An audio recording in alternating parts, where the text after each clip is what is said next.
ask unanimous consent that the quorum call that we are in be lifted. Without objection. Thank you very much, Mr. President. I want to take some time this evening to congratulate our Environmental Protection Agency and to thank them for the rule that they proposed this week regarding new coal-fired power plants. They have taken a certain amount of heat over this rule and have been criticized, but I come from Rhode Island, and Rhode Island is a downwind state from the coal-fired power plants of the Midwest, and we pay the price for the coal power that those Midwestern states burn. We pay the price in children coming into our hospitals with asthma attacks. We pay the price in ozone levels that are outside of our control. We are a state that contributes very little in pollution to other states. But we are on the receiving end. We are down the gun barrel of the big array of coal-fired power plants in the Midwest. They have not only continued to burn dirty coal, they have built particularly high stacks so that the emissions from that coal plant get pushed into the high atmosphere and they move east towards Rhode Island in the prevailing winds, and we experience that as smog, as ozone, as air pollution. So there's an element of deliberateness to this.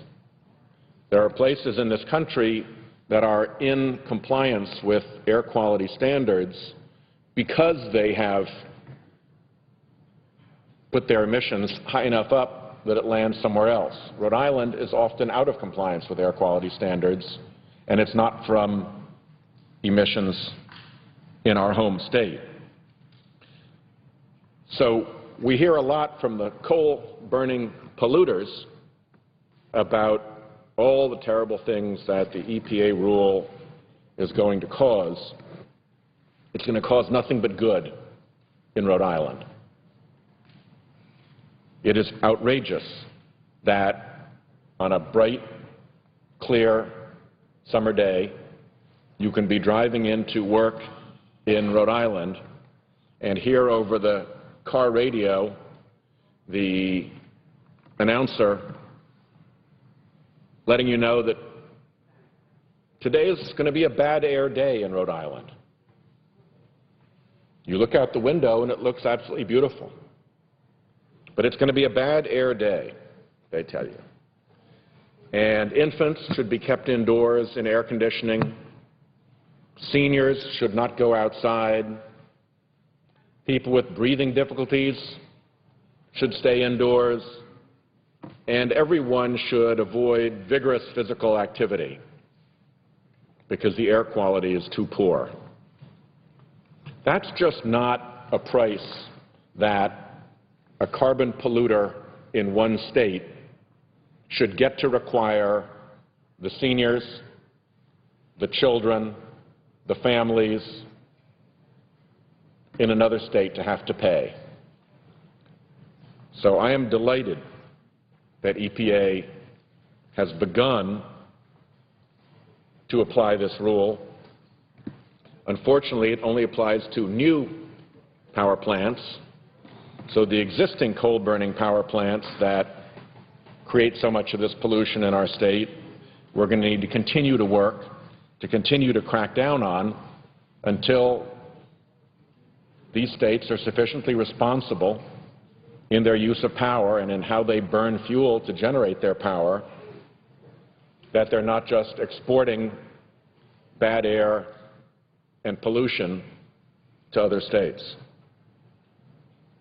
Now, as important as this is to Rhode Island as a downwind state, as important as it is to protect the lungs of our kids and of our families, this is also an important step for EPA to have taken because of the global problem that we have from carbon pollution. The carbon pollution that we are unleashing as a country, frankly, as a species across the globe, is having a dire effect in our atmosphere. It's having a dire effect in our oceans. It is truly causing our climate to change. And the changes are going to be very difficult and very dangerous for our country in the future. That's not just my opinion. That's the opinion of our military leaders. That's the opinion of our national defense intelligence establishment. It is treated as a fact in those responsible quarters of our government. Unfortunately, here and down there in the House of Representatives, there is a campaign of denial that is being propagated that is clearly supported by the polluting industries and has the purpose of protecting their financial interests and enabling them to continue to profit from the harm that they are imposing on our oceans and on our atmosphere.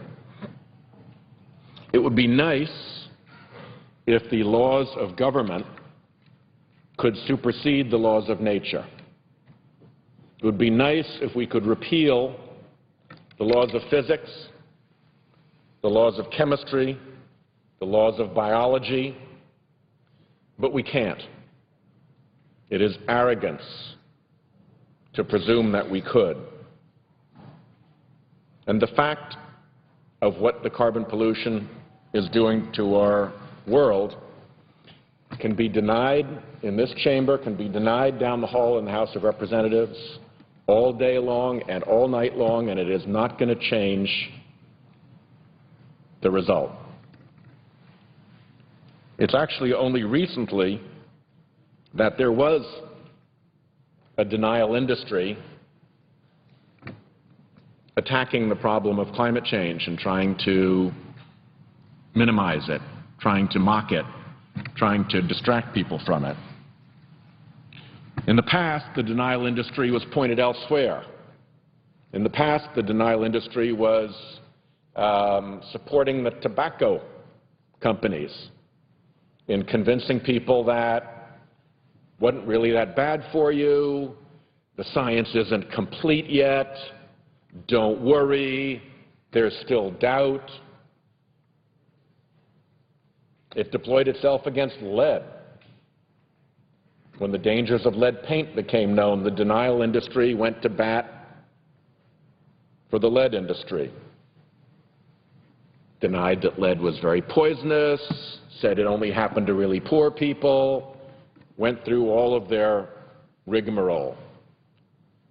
Same process, create doubt about a scientific concern in order to prevent action being taken to protect people.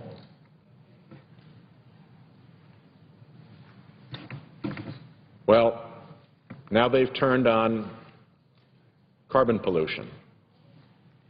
But before they turned from tobacco and lead to carbon pollution, it was pretty well accepted how basic this science is. The first scientist to determine that carbon dioxide would have the effect of warming the atmosphere if its concentration increased was a scientist named Tyndall. I think he was Irish. Wrote in England in 1865, around the time of the Civil War. This was discovered. By the year I was born, 1955, there are basic texts that describe that the more carbon pollution you put into the air, the more it traps heat, the warmer the climate gets. It's virtually indisputable what's happening to the oceans. We're not talking projections here. We're not talking estimates. We're talking measurements.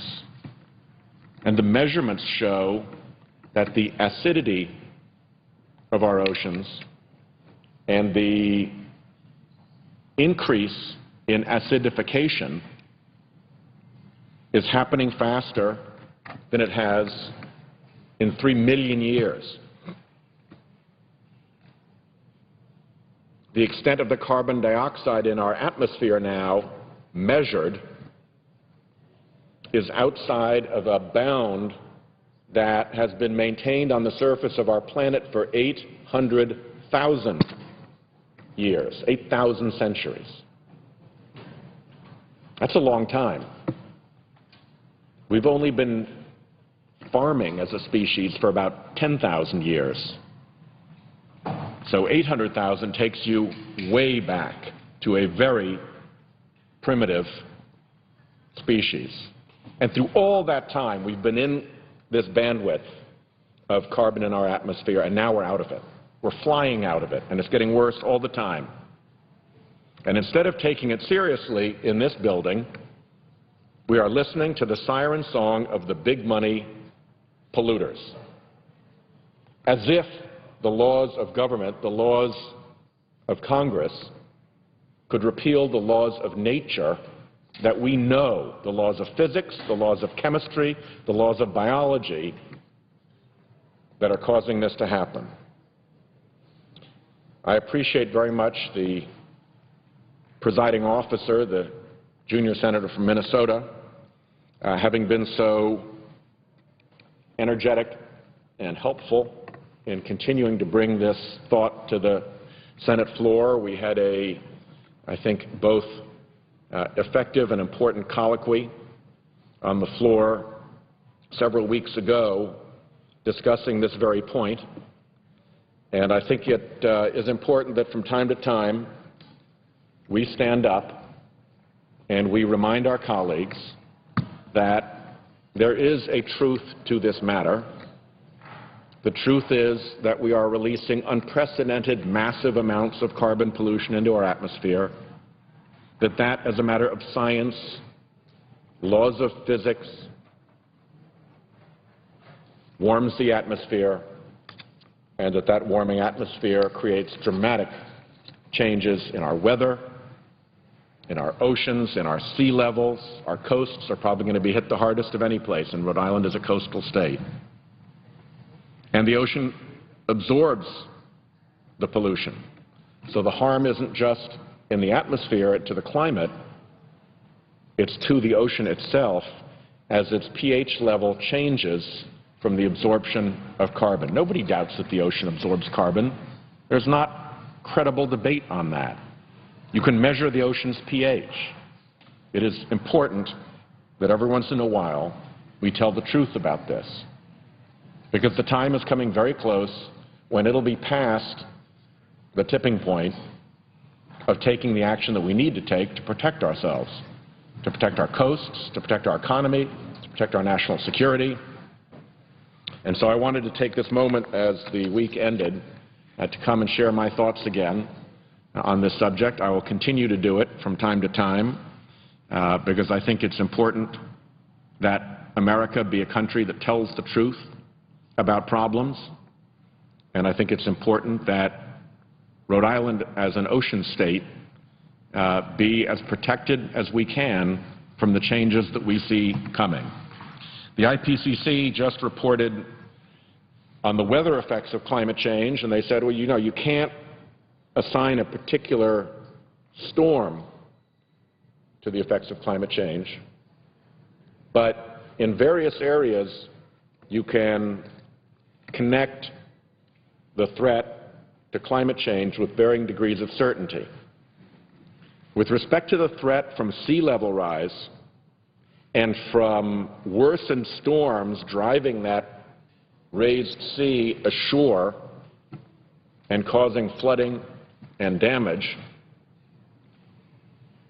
the certainty range was 90 to 100%. If we're not going to listen to warnings that the scientists tell us are now 90 to 100% certain, we're really making a grievous mistake. So I'll conclude by thanking the presiding officer again for his support and help. And I hope that the time comes when this body can actually treat this problem in a serious and sober way, and the dark hand of the polluting industry tapping on our shoulders and whispering us in our ears and telling us what we can and cannot say is pushed back. And instead, we stand up in the light of day, in the light of science and fact, and behave responsibly about the changes that are coming and our role in causing those changes. Thank the presiding officer. I see the distinguished senator from Georgia on the floor, and I yield.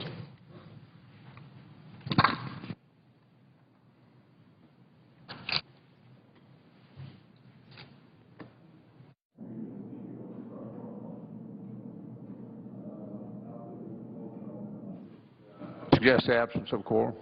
Clerk will call the roll. Mr. Akaka.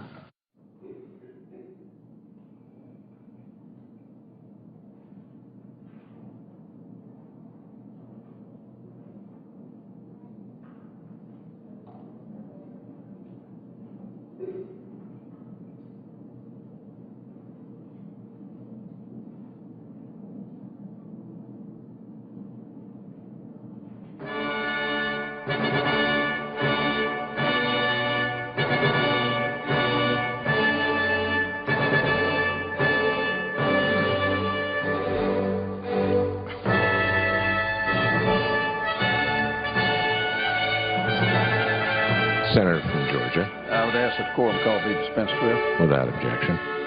Mr. President, next week, the annual Masters tournament will begin in Augusta, Georgia. It's a beautiful time of the year in our part of the world, and certainly Augusta is a little piece of heaven, particularly this time of year.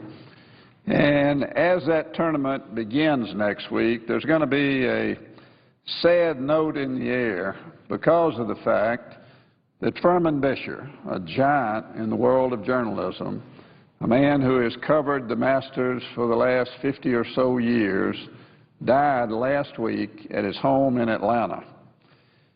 He died at the age of 93 and passed away peacefully in his home after a storied career as one of the nation's foremost sports writers. It was a career that lasted an astonishing 60 years.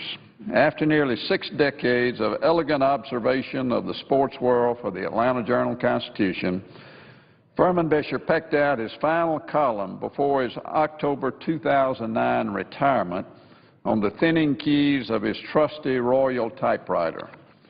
His choice of instrument to convey his thoughts in this age of instantaneous, inane chatter says a lot about why newspaper readers, after so many years, continued to seek out Furman Bisher's column in the AJC sports pages.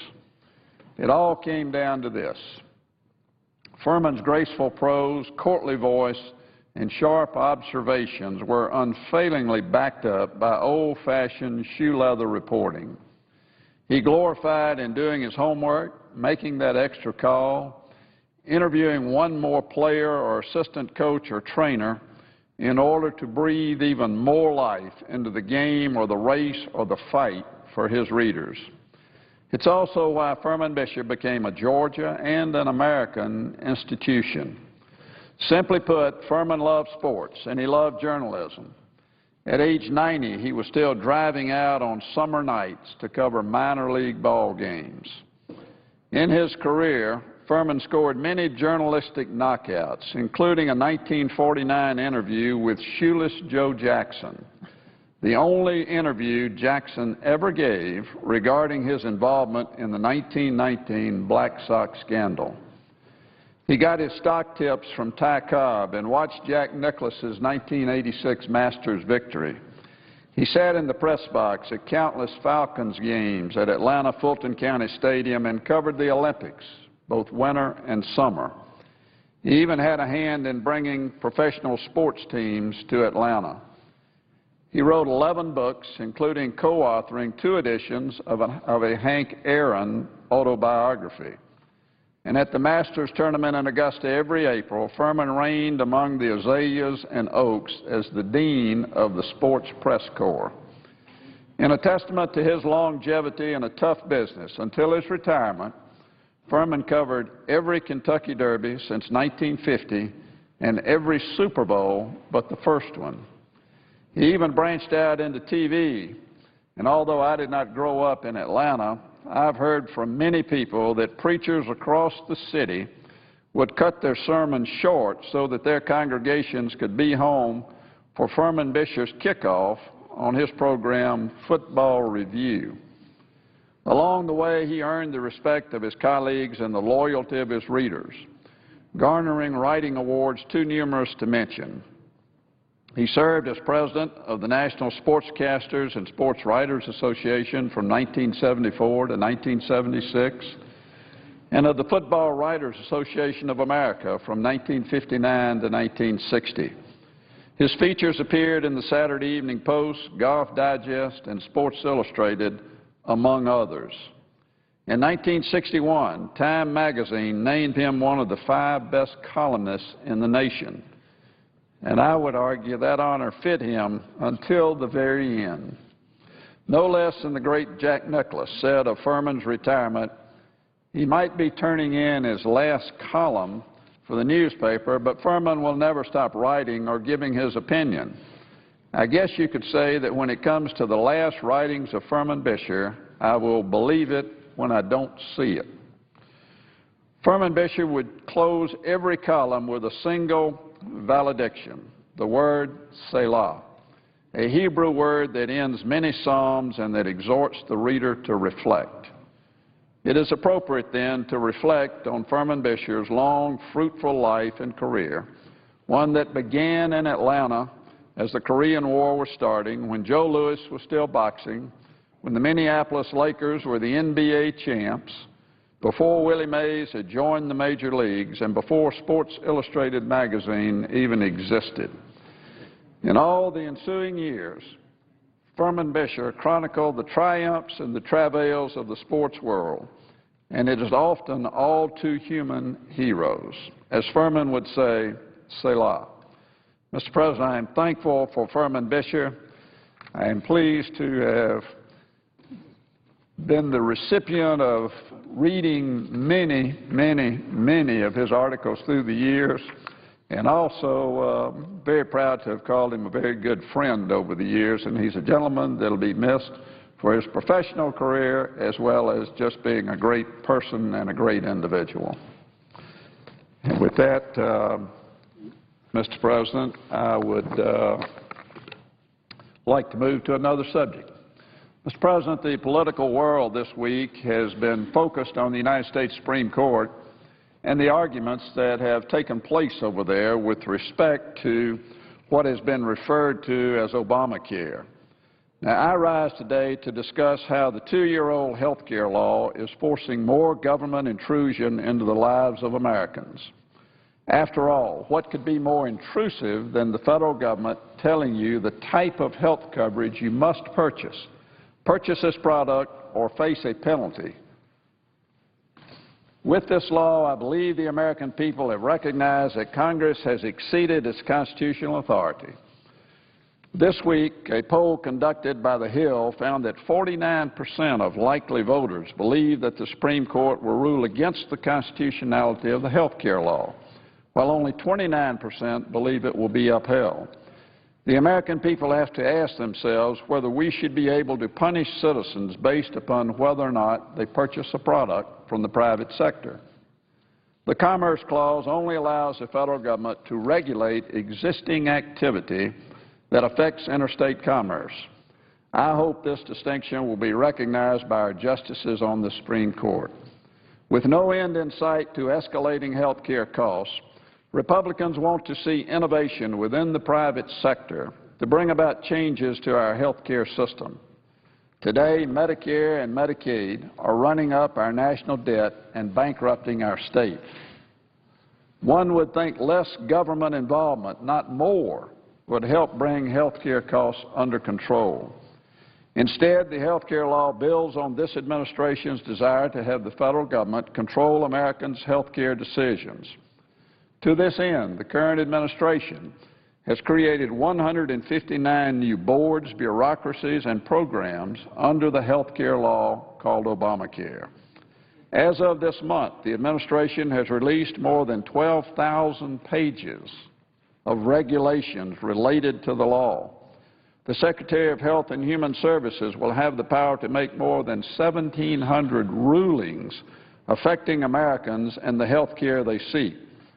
Time and again, my colleagues and I have warned that adding more red tape and bureaucratic oversight that will affect the relationship between a doctor and a patient is not the prescription that Americans are looking for.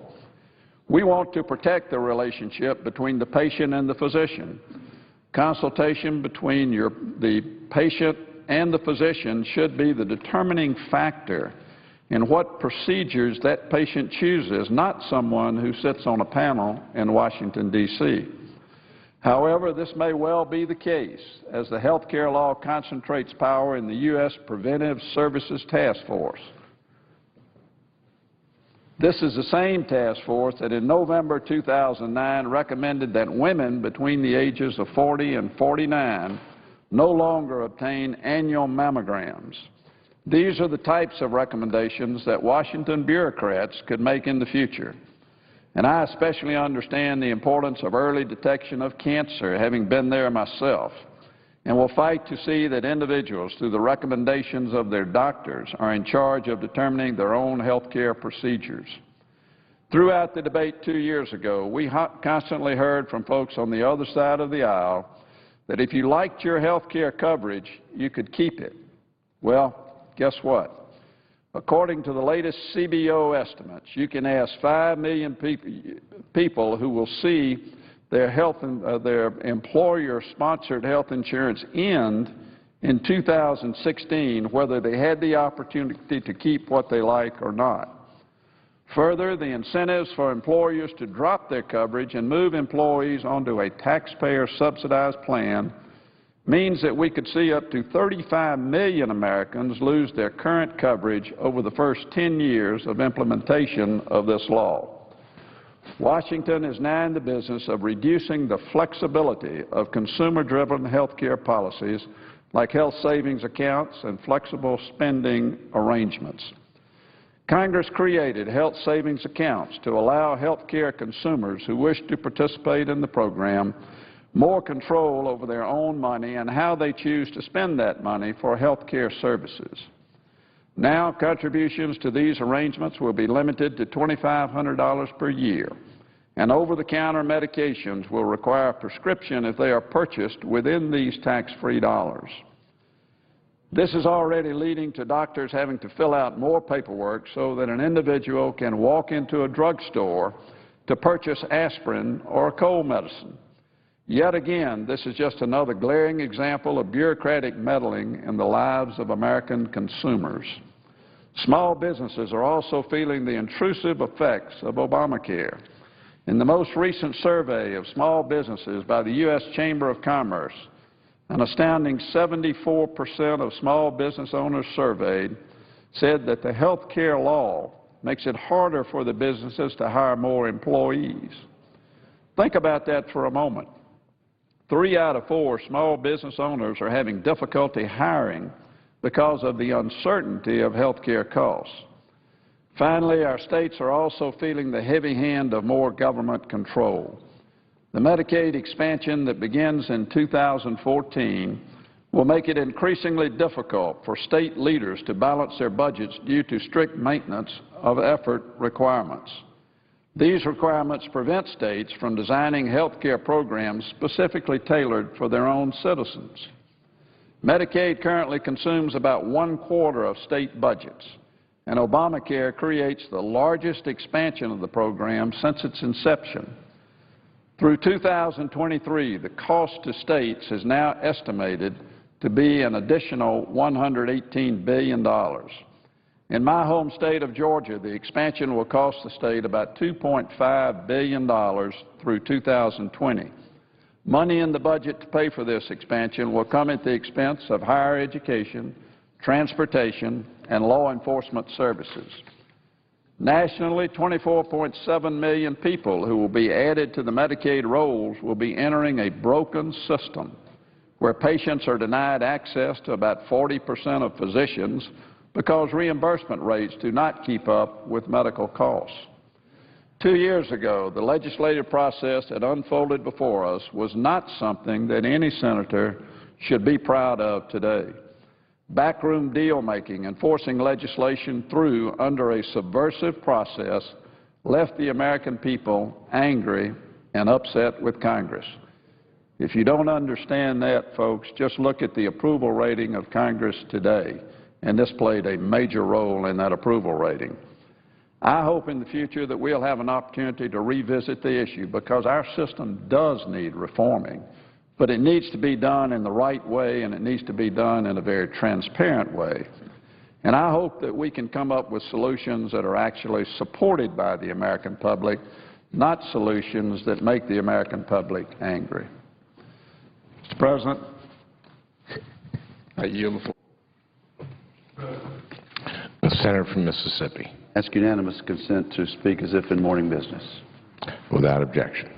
Mr. President, I come to the floor today greatly disturbed and upset, as are many Americans, by the comments President Obama made on Monday to outgoing Russian President Dmitry Medvedev at the Nuclear Security Summit in Seoul, Korea.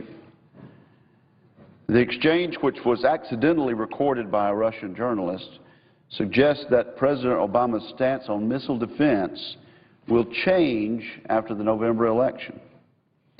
It implies that the President is willing to make more concessions to an authoritarian government that has caused American concern time and time again. It raises questions about what else might be hidden on the President's agenda if he secures a second term in the White House. Americans can view the recording themselves as President Obama tells Mr. Medvedev, quote, "On all these things, but particularly missile defense, this can be solved, but it's important for him to give me space," unquote. Him meaning former and future President Vladimir Putin. Mr. Medvedev responds by saying, and I quote, "Yeah, I understand. I understand your message about space. Space for you," unquote. President Obama then goes on to say, and I quote again, "This is my last election. After my election, I have more flexibility." More flexibility. It is unbelievable and chilling that President Obama would make his election a factor in how he deals with an important national security issue that could have dangerous implications for America and its allies. Even the hint of compromising on our missile defense capability is reckless when the prospect of nuclear-armed missiles is a real and growing threat. Equally alarming is the looming question lingering over what the President actually means when he says more flexibility. The administration continues to press for resetting bilateral relations, but fails to follow through on an approach that takes into consideration how Russia has not made good on its promises in the past. Simply put, we cannot trust the Russian government to keep its word. We have no reason to believe that greater cooperation will come from giving the Russians what they want. The question now arises, how can we trust our own president? not to say one thing before the election and yet do something entirely different afterwards. Let us not forget, the Russian ambassador vetoed 2 United Nations Security Council resolutions supporting the Syrian people, a move that prompted U.S. Ambassador to the United Nations Susan Rice to say that Russia had decided to stand with a dictator. Indeed, Russia seems comfortable standing beside a dictator. In addition, Russian officials rejected the idea of sanctions against Iran, tougher sanctions against Iran, despite a report from the International Atomic Energy Agency reinforcing concerns about Iran's nuclear program. Russia also voted against the United Nations General Assembly resolution expressing concern over the violations of civil, political, economic, social, and cultural rights in North Korea. Many of my colleagues and I have come to the floor on multiple occasions to express my concern with Russia's deteriorating rule of law and respect for human rights. This is not the kind of relationship that President Obama promised when he pressed for passage of the New START Treaty in late 2010 over strong objections from many of my colleagues. It sends the wrong signal to our allies throughout Europe who are worried about undue pressure from Russia. At the end of the day, better U.S.-Russian relations are not a foregone conclusion. And President Obama would be wise to remember that one-sided promises are not the means to get there. He should also not forget that the Constitution requires the advice and consent of the Senate on foreign policy decisions. Over the coming months, the Senate will likely take up several issues related to Russia, and I look forward to having a frank discussion about the President's ideas and the President's intentions. Mr. Obama's comments in Seoul are only one instance of the President pledging to have more flexibility after the election day. But they rightly cause us to speculate about what else he expects to do. Americans are right to wonder what other promises are being made that we do not know about. At the end of the exchange in Seoul, President Obama and President Medvedev clasped hands, and Mr. Medvedev promised, "I will transmit this information to Vladimir. I will transmit this information to Vladimir." In other words, but for the accident of an open microphone, the President's intentions would have been known by Mr. Putin, but not known by the American people. Mr. Medvedev's reply is a grim reminder of what happens when one person is able to seize unrestrained power, as Mr. Putin has demonstrated, and should be a lesson for all of us. It also should give all Americans pause as we approach this fall's election. I yield the floor. And I suggest the absence of a quorum. The clerk will call the roll. Mr. Akaka.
Can we call the quorum be terminated? Without objection.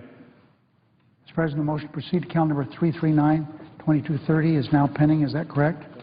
The senator is correct. I have a cloture motion at the desk. The clerk will report the motion. Cloture motion, we the undersigned senators, in accordance with the provisions of Rule 22 of the Standing Rules of the Senate, hereby move to bring to a close the debate on the motion to proceed to calendar number 339 as 2230, a bill to reduce the deficit by imposing a minimum effective tax rate for high-income taxpayers, signed by 18 senators. Mr. President, I ask unanimous consent to call the names not be read. Without objection. I ask unanimous consent the mandatory quorum rule required under Rule 22 be waived and the vote on the motion to invoke cloture on the motion to proceed occur on Monday, April 16th, when the Senate resumes legislative session following the vote on confirmation of Stephanie Dawn Thacker. Is there objection? Without objection, so ordered. I ask unanimous consent that a time be determined by the Majority Leader in consultation with Senator McConnell, the Senate proceed to executive session to consider calendar number 231. There be 2 hours of debate, equally divided in the usual form, that upon the use reading back at that time, the Senate proceed to vote with no intervening action or debate on that matter. Number 231, motion reconsider be considered made laid on the table. There be no intervening action or debate. No further motions be in order that any related statements be printed in the record, and President Obama be immediately notified of the Senate's action. The Senate then resume legislative session. Is there objection? Mr. President, The Republican leader. reserving the right to object. I mentioned to the Majority Leader I've got to do some more consultation over here in order to clear this nomination, but for the moment I must object. Objection has been heard. Mr. President, I ask unanimous consent that the Senate proceed to period of morning business. Senators allowed to speak for up to 10 minutes each. Without objection. I ask unanimous consent the Senate proceed to executive session to consider calendars number 344, 346, 4222, 493, 494, 495, 496, 499, 500, 504, 505, 506, 507, 511, 514, 515, 516, 517, 520, 521, 522, 523, 524, 525, 526, 541, 543, 544, 546, 547, 548, 549, 550, 551, 553, 554, 555, 556, 557, 558, 559, 560, 561, 562, 563, 564, 565, 608, 614, 629, 630, 631, 632, 633, 634, 635, 636, 637, 638, 639, 641, 642, 643, 648, 649, and all nominations placed on the Secretary's desk. Is there objection? Yes. Hearing no, so ordered. And 614, Mr. President. And that all nominations placed in the Secretary's desk in the Foreign Service, that nomination be confirmed in block. Motion reconsidered be considered made and laid on the table. There be no intervening action or debate. That no further motion be in order to any of the nominations, and that any related statements be printed in the record, and President Obama being read and notified of the Senate's action. Is there objection? The Republican leader. Mr. President, I will not be objecting, but I do want to just briefly make a comment. This is the result of a successful discussion among the Majority Leader, the White House, and myself, based on the White House's assurance that there will be no recess appointments during the upcoming adjournment. I will not be objecting, and I want to say to my friend the Majority Leader, this is the way we ought to be conducting business here. I think it was a successful negotiation, and I certainly do not object. Without Mr. objection. President, So ordered. very, very quickly, I know the Republican leader's in a hurry. I agree. This is the way we should legislate, and I hope that maybe not the 2-week period that we come back, but after that we start doing appropriation bills. We are both committed. The Republican leader and me, we are committed to doing appropriation bills this year, and we've got to do that. We can't let other things stand in the way of getting them done. And I appreciate the cooperation of the White House and my friend, the Republican leader. Mr. President, where there seems to be some confusion, that consent request was 614, not 624. As consent, that there too. Without objection, so ordered.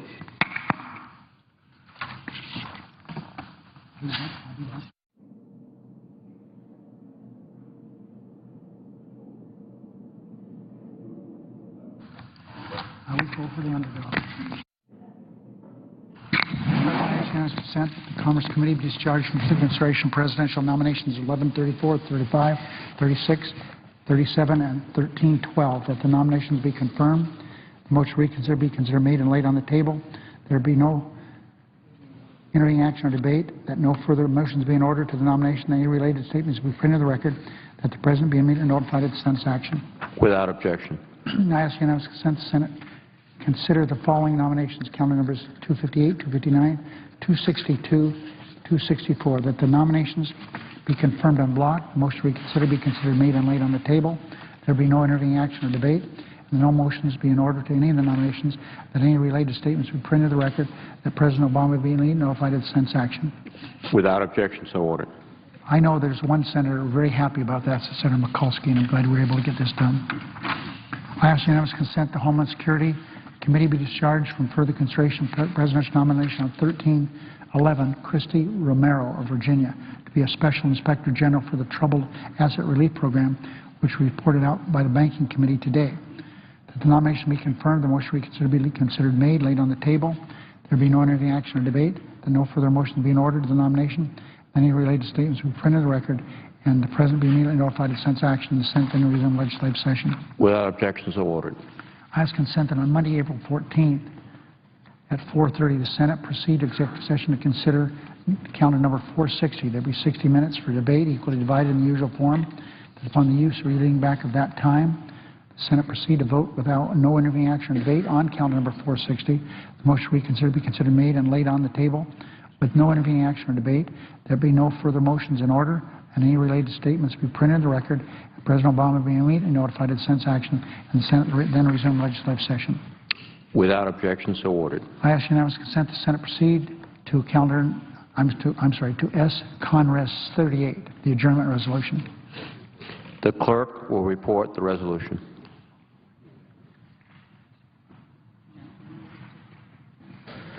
S. Conres 38, providing for a conditional adjournment or recess of the Senate and an adjournment of the House of Representatives.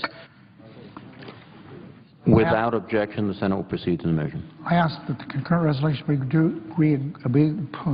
be agreed to. The motion reconsider be laid on the table. There be no intervening action or debate. Without objection, so ordered. I ask now that we proceed to calendar number 352, H.R.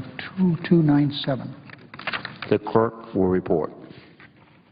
Calendar number 352, H.R. 2297, an act to promote the development of the Southwest waterfront in the District of Columbia and for other purposes. Without objection, the Senate will proceed to the amendment. I ask unanimous consent the Lieberman amendment, which at the desk be agreed to. The bill as amended be read a third time passed. The motion reconsider be laid on the table. There be no intervening action or debate. And any related statements be printed in the record as if read. Without objection, so ordered. I ask now, Mr. President, we proceed to calendar number 345, S.Res. 80. The clerk will report. Calendar number 345, Senate Resolution 80, condemning the government of Iran for its state-sponsored persecution and so forth. Without objection, the Senate will proceed to the measure. I ask the Paul amendment to the resolution, which the desk be agreed to. The Senate proceed immediately to a voice vote on adoption of the resolution as amended. The question is on the measure. All those in favor say aye. Aye. All those opposed say nay. The ayes appear to have it. The ayes have it. I further ask that the preamble be agreed to. The motion reconsider be laid on the table. There be no any action or debate. These statements relating to this matter be placed in the record at the appropriate places if given. Without objection, so ordered. I now ask that the Senate proceed to calendar number 347S, Res. 356. The clerk will report. Calendar number 347, Senate Resolution 356, expressing support for the people of Tibet. Without objection, the Senate will proceed to the measure. I ask the Senate proceed to vote on this matter. Without objection, the question is before the Senate. All those in favor say aye. Aye. All those opposed say nay. The ayes appear to have it. The ayes have it. I ask the committee. The resolution is agreed to. I ask that the committee report amendment to the preamble be agreed to. The preamble was be amended. Let's start over. I ask that the committee report amendment to the preamble be agreed to. The preamble as amended be agreed to. Motion reconsider be laid on the table with no intervening action or debate. Any statements related to this matter be placed in the record as if given. Without objection, so I ordered. now ask we proceed to count number 348. The clerk will report. Calendar number 348, Senate Resolution 391, condemning violence by the government of Syria and so forth. Without objection, the Senate will proceed to the measure. I ask the Senate now vote on this matter. All those in favor, please say aye. Aye. All those opposed, please say nay. The ayes appear to have it. The ayes have it. The resolution is adopted. I ask the committee report amendment to the preamble be agreed to. The preamble as amended be agreed to. The motion reconsider be laid on the table. There be no intervening action or debate. Any statements relating to this matter appear in the record at the appropriate place. Without objection, so ordered. I now ask we proceed to count number 349. The clerk will report. Calendar number 349, Senate Resolution 395, expressing the sense of the Senate in support of the North Atlantic Treaty Organization and so forth. The Senate will proceed to the measure. I ask that we now have a vote on this matter, Mr. President. All in favor of the measure, please say aye. Aye. All opposed, say nay. The ayes appear to have it. The ayes have it. The resolution is adopted. I ask the committee report amendment to the preamble be agreed to. The preamble as amended be agreed to. The motion reconsider be laid on the table. There be no intervening action or debate, and any statements related to this matter be in the record at the appropriate place. Without objection, so ordered. I ask unanimous consent the Senate proceed to calendar number 350. The clerk will report. Calendar number 350, Senate Resolution 397, promoting peace and stability in Sudan and for other purposes. The Senate will proceed to the measure. I further ask the committee reported substitute be agreed to. Other objections? Without objection, so ordered. I ask the Senate now vote on this matter as on adoption of the resolution. All in favor, please say aye. Aye. All opposed, nay. The ayes appear to have it. The ayes have it. The resolution is adopted. Mr. President, I ask the committee report amendment to the preamble be agreed to. The preamble as amended be agreed to. The motion reconsider be laid on the table. There be no intervening action or debate. Any statements relating to this matter be placed in the record at the appropriate place. Without objection, so ordered. I now ask that we proceed to SRS 414, 415, and 416. The Senate will, clerk will report. Senate Resolution 414, commemorating the 125th anniversary of the University of North Carolina at Pembroke. Senate Resolution 415, designating April 4, 2012 as National Association of Junior Auxiliaries Day. Senate Resolution 416, supporting the designation of April as Parkinson's Awareness Month. The Senate will proceed to the measures. I ask unanimous consent that the resolutions, all three of them, be agreed to, the preambles be agreed to, the motions reconsidered be laid on the table, that there be no intervening action or debate on any of those three measures. Any statements related to the resolution be printed in the record at the appropriate place as if given. Without objection, so ordered. Mr. President, I'm told that there is a bill at the desk due for its first reading. The clerk will report. H.R. 5, an act to improve patient access to health care services and provide improved medical care by reducing